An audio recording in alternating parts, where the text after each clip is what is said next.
저는 문재인 정부가 굉장히 국민들을 괴롭히고 힘들게 만들고 하는 정책을 펴고 있다고 생각합니다. 이때 공무원들이 목소리를 정확하게 내야 된다. 국민에 대한 봉사자로서 자기 양심에 따라서 의견을 내야 된다라고 생각합니다. 문재인 대통령이 잘못하는 게 있을 때는 그걸 지적을 해주고 고쳐야지 어떻게 저렇게 예 하고 따라갑니까? 저는 그래서는 안 된다고 생각합니다.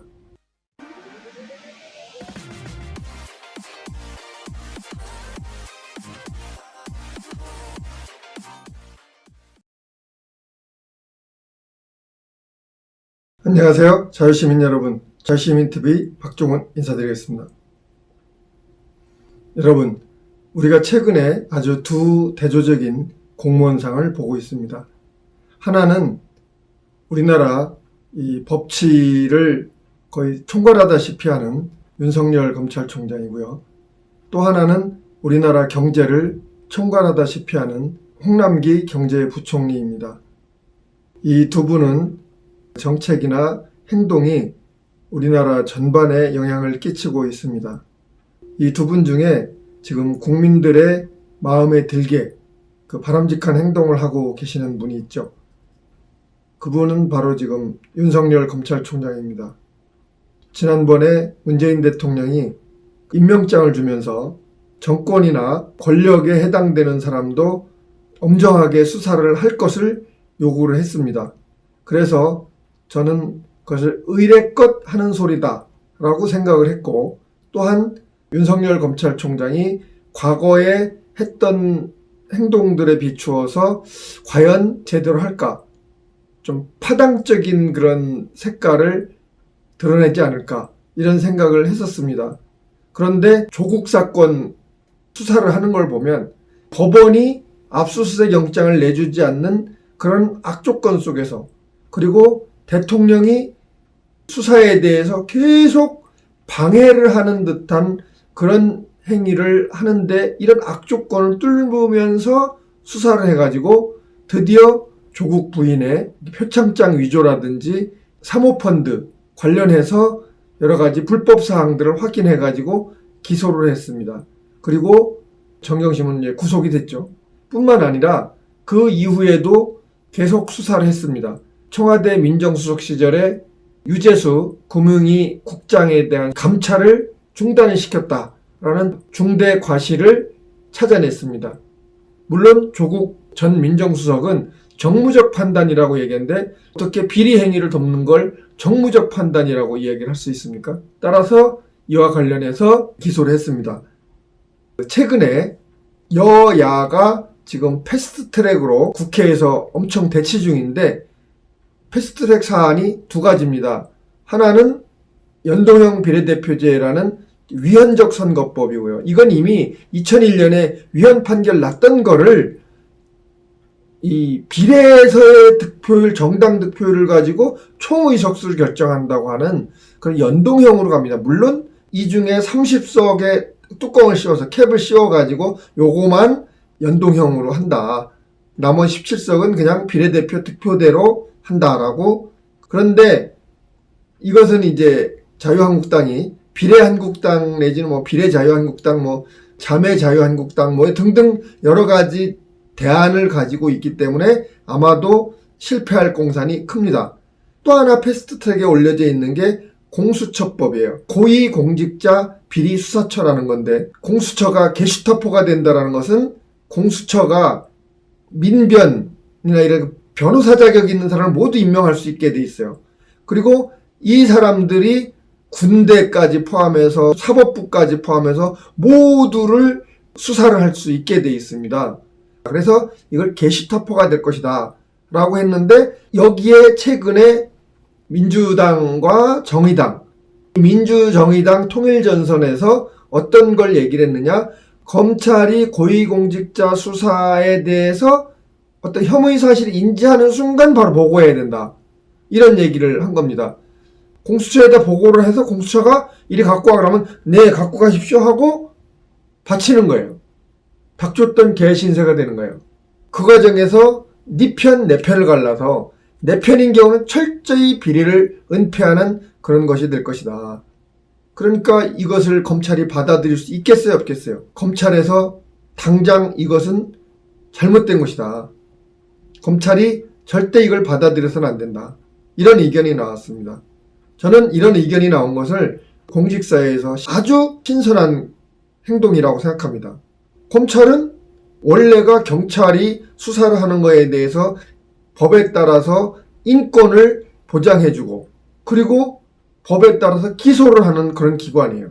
그러다가 보면 수사가 미진한 데가 있잖아요. 이 미진한 수사를 좀 더 이렇게 찾아보는 보완적 수사를 합니다. 그래서 검찰이라는 것이 정부 조직법상에 이 법무부 산하에 있어요. 원래 법무부가 Ministry of Justice, 정의부거든요. 그런데 이 정부 조직법에 없는 공수처를 만들어가지고 거기서 가서 수사하고 기소하고 한다? 이거는 헌법과 법률 체계, 정부 조직법 체계를 완전히 허물어뜨리는 겁니다. 그리고 거기서 무조건 의무적으로 인지만 해도 보고하고 또 갖고 가면 딱 손을 털어야 되는 이런 일이 생긴다는 것은 있을 수 없는 일이죠. 당연히 이거에 반발하게 돼 있습니다. 저는 지금 윤석열 검찰총장을 위시해서 검찰청에서 이것에 대해서 강력한 이 항의의 기운이 있고 의견을 발표하는 것에 대해서 적극적으로 찬성입니다. 조선시대에 지부상소라고 있었어요. 도끼를 탁 갖다 놓고 제 상소를 들어주세요. 제 상소를 들어주시지 않으면 차라리 목을 치세요. 라고 얘기를 했던 지부상소가 생각이 납니다. 검찰총장이 이것에 대해서 대통령에게 명확하게 지부상소를 해야 되는 것입니다. 그리고 국회에 지부상소를 해야 되는 것입니다. 꼭 도끼를 들으라는 것이 아니라 의견서를 국회에도 내고 법무부 장관을 거쳐서 대통령에게도 내야 된다. 이런 생각입니다. 공무원 취임하게 되면 국가공무원법에 따라서 이 공무원 복무 규정이라고 있는데 나는 대한민국 공무원으로서 헌법과 법령을 준수하고 국가를 수호하며 국민에 대한 봉사자로서 임무를 성실히 수행할 것을 엄숙히 선서합니다. 이런 선서를 하게 돼 있어요. 헌법과 법령을 준수하지 않는 것에 대해서는 거부할 수가 있는 겁니다. 그래서 국가공무원법과 공무원 복무규정에 딱 맞는 행동이라고 생각합니다. 그런데 이것과 달리 좀 비교될 수 있는 사안이 있습니다. 홍남기 경제부총리입니다. 홍남기 경제부총리는 박근혜 대통령이 그만두게 되면서 각 비서실의 캐비넷에 있던 문건들을 국가기록원으로 이관을 했어요. 근데 텅텅 비어있는 그 캐비넷에 자기네 물건을 이제 문재인 대통령 비서실이 다 채웠잖아요. 근데 어느 날 갑자기 짱 하고 문건들이 나왔어요. 나중에 또 수사를 해봐야 된다고 생각합니다만은 근데 어쨌든 이미 싹 치운 그 캐비넷의 문건이 다시 딱 나타났어요. 요때 홍남기가 저건 내가 작성한 문건이다라고 얘기를 해서 그 공으로 바로 국무조정실장이 됐어요. 장관급이죠. 그리고 경제부총리가 됐습니다. 근데 이 홍남기 씨는 한양대학교 나와서 쭉 경제학을 한 사람이에요. 그리고 경영대학원에서도 금융증권 쪽으로 석사를 딴 사람이에요. 뭐 외국 가서도 석사를 또 했더라고요. 근데 어쨌든 경제학을 계속 공부를 한 사람입니다. 근데 이 경제학을 계속 공부한 사람이 경제정책을 펴는 걸 보면 이 사람이 경제학을 공부한 사람이 맞나? 소득주도 성장이라고 있잖아요. 비용을 막 늘리면 기업이 고용을 더 할 여력이 생기겠습니까? 생기지 않죠. 그리고 한계에 이른 기업들은 도태가 되겠죠. 최저임금제, 저는 이걸 이제 최저임금자 해고법이라고 그러는데 최저임금자 해고법 수준으로 최저임금을 팍팍 올렸잖아요. 그 결과는 뭐예요? 실업이 늘어나고 경제 활력은 떨어지고 아니 복지정책은 국가가 관장을 하잖아요. 그럼 어떤 사람이 최저임금이 10,000원이 돼야 되겠다라는 생각을 했다고 봅시다. 그러면 10,000원이 안 됐다. 이 사람 복지 대상이니까 국가가 대줘야 되겠다. 이렇게 하는 건 혹시 또 몰라요.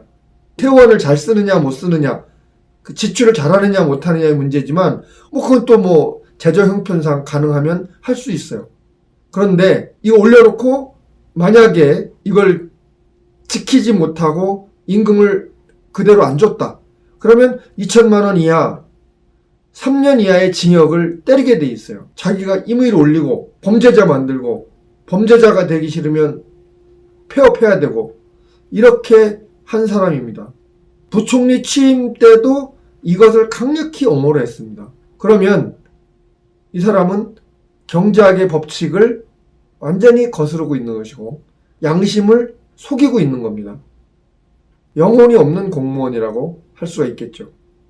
그리고 문재인 정부가 부동산 정책을 16번인가 17번 이렇게 막 했지 않습니까? 부동산 정책을 폈는데 집값이 서울에는 계속 올라가는 거예요. 그런데 이런 상황이 되면 경제학을 공부한 사람이 어떻게 대응을 해야 되겠어요? 아, 사람들이 서울에 있는 집을 원하는구나. 그럼 서울에 있는 주택의 공급을 늘려야지. 박원순 서울시장이 집은 사는 곳이지 사는 것이 아니다. 사는 곳이기 때문에 사는 거예요. 사는 곳과 사는 것이 이렇게 대립되는 게 아니에요. 사는 사람이 있으니까 전세도 사는 거지. 하여튼 간에 이 박원순 서울시장의 무지몽매함을 질타를 하면서 주택 공급을 늘려야죠. 서울시의 재개발, 재건축 허가가 안 나서 지금 기다리고 있는 게 얼마나 많습니까? 그것들을 허용해 줘야죠. 그런데 홍남기 부총리는 국토교통부 장관하고 금융위원장 다 포함해서 나와서 국민들에게 선언을 했어요. 15억 이상은 대출 금지다. 아니 이게 무슨 법령도 아니고 자기가 말만 하면 그날로부터 이게 시행이 돼요? 사람들의 재산권이나 은행 신용거래 이런 것들을 자기 마음대로 해요? 그리고 나서 이것도 약발이 안 먹히면 주택거래 허가제 수준으로 하겠다. 아, 이게 공산주의예요? 허가제로 하게? 저는 이 사람이 과거에 경제학을 공부하고 석사까지 딴 사람인데 어떻게 이런 주택거래 허가제까지 하느냐 이거예요. 저는 이거는 이 사람이 양심을 거스른 것이다. 공무원으로서 해서는 안 되는 짓을 하고 있는 것이다. 라고 생각합니다. 이렇게 해서 오늘 윤석열 검찰총장과 홍남기 경제부총리에 대해서 검토를 해봤는데요. 저는 문재인 정부가 굉장히 국민들을 괴롭히고 힘들게 만들고 하는 정책을 펴고 있다고 생각합니다. 이때 공무원들이 목소리를 정확하게 내야 된다. 국민에 대한 봉사자로서 자기 양심에 따라서 의견을 내야 된다라고 생각합니다.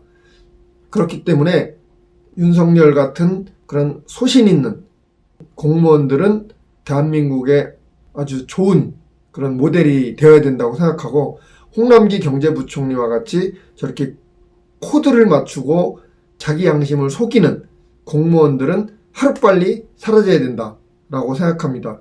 문재인 대통령이 잘못하는 게 있을 때는 그걸 지적을 해주고 고쳐야지 어떻게 저렇게 예 하고 따라갑니까? 저는 그래서는 안 된다고 생각합니다. 오늘 대조적인 두 공무원상에 대해서 이야기를 해보았습니다. 오늘 나눈 이야기에 대해서 동의를 하신다면 구독과 좋아요 눌러주시기 바랍니다. 그리고 주위 분들에게도 알려주시기 바랍니다. 감사합니다.